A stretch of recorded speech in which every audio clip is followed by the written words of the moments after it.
विश्व कल्याण महायज्ञ अनुष्ठित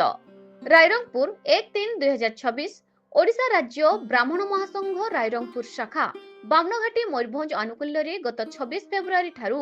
1 मार्च पर्यंत 4 दिन व्यापी रायरंगपुर सहरस्थ मंदिर साही श्री श्री पूर्णेश्वर महादेव प्रांगण में जगतर कल्याण निमंते विश्व कल्याण महायज्ञ श्री क्षेत्र जगन्नाथ पुरी पंडित मानकर समेत स्थानीय ब्राह्मण पंडित मानकर द्वारा यज्ञ कार्य अनुष्ठित हो जाइए। एथिरे गत 26 फेब्रुआरी मंडलकरण कृष्णाधिवास अंकुर रोपण 27 फेब्रुआरी अग्निशव जलयात्रा अग्निस्थापन मंडलादि पूजन एवं हवन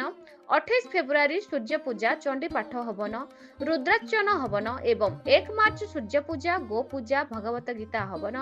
पूर्णाहुति एवं संसद सेवन आयोजित सह उक्त यज्ञक्रम ब्राह्मण पिला मानकर व्रत प्रयोजन बिना शुल्करे करा जायथिला।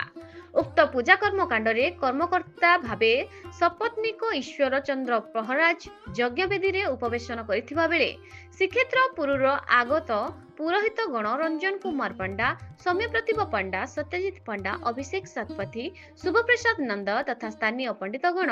रनन रंजन दास और समीर दास को वेदमंत्र रे मंदिर परिसर प्रकंपित होइतिला।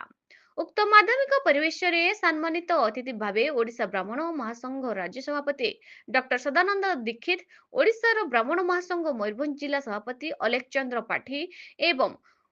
पुरी वेदमंत्र कांड कॉलेज अध्यक्ष डॉक्टर जगबंधु मिश्र प्रमुख जोग देथिले बेले ओडिशा ब्राह्मण महासंघ रायरंगपुर शाखा बामनघाटी उपखंडर सभापति तरुण कुमार नंद संपादक सुशांत शर्मा कोषाध्यक्ष जयकृष्ण दास तथा कार्यकारी सदस्यगण परिचालन में सहयोग करथिले।